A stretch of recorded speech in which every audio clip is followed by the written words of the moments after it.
Welcome to The Explainer.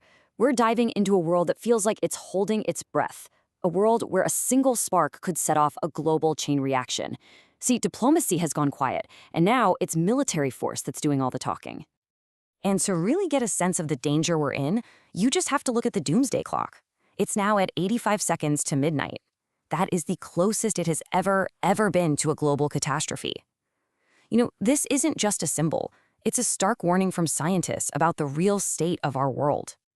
And this gets to the very heart of our explainer today. We've stumbled into a new era, where actions really do speak louder than words. Military deployments have become the new political messages, and strategic posturing is completely overshadowing any chance for diplomatic solutions.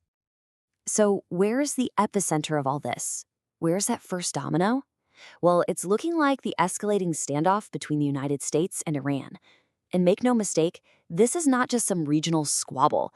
This is the trigger for a whole cascade of events that are already rippling out across the entire planet. I mean, just look at this dangerous tit-for-tat escalation. On one side, you've got the US flexing its military muscle. We're talking large-scale deployments, very public warnings. And Iran's response? It's just as forceful. A full military mobilization, 1,000 new drones hitting the field, and even preparing subway stations to be used as bomb shelters. Let's be clear, these are not the actions of nations that are looking for peace. And Iran's defiance is right there for everyone to see.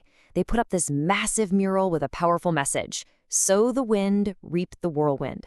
Yeah, not exactly a subtle diplomatic note, is it? It's a direct, almost chilling challenge to the United States, a crystal clear warning about what could happen next.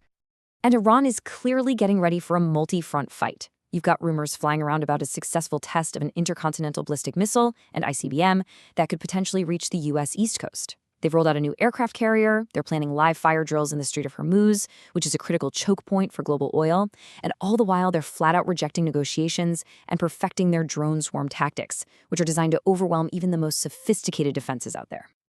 So you can imagine this kind of military buildup doesn't just happen in a vacuum. It sends massive shockwaves way beyond Iran's borders. A conflict on this scale, there's no way to contain it.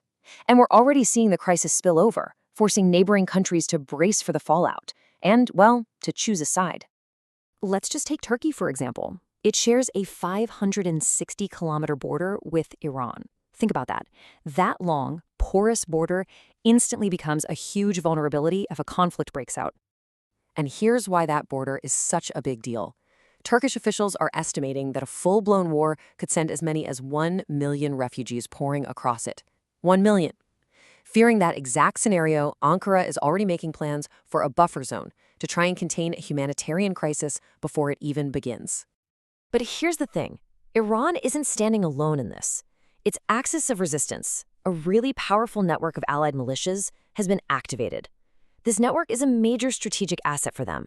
From Lebanon, Hezbollah's leader has put it bluntly: an attack on Iran will set the entire region on fire.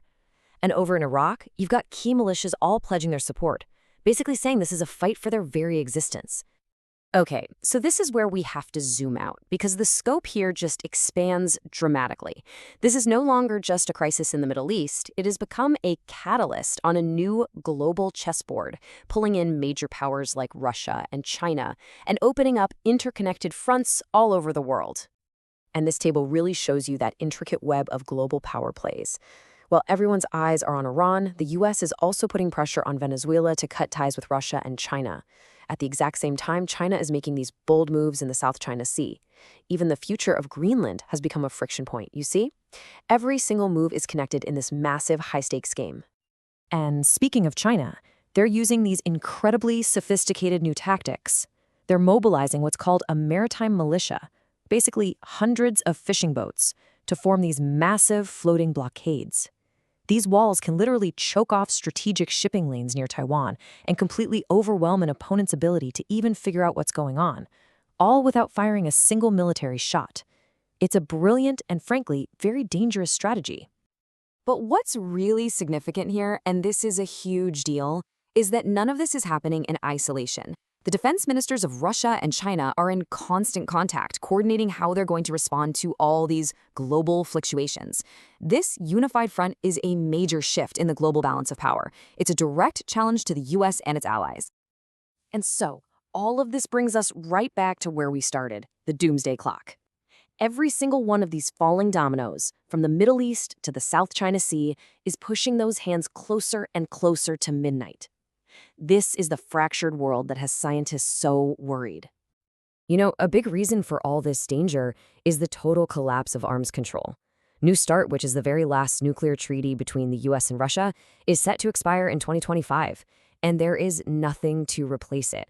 The guardrails that kept the world relatively safe for decades, they're being taken down one by one. This chart kind of breaks down the risks for us. As you can see, the aggressive behavior of nuclear powers is a huge factor.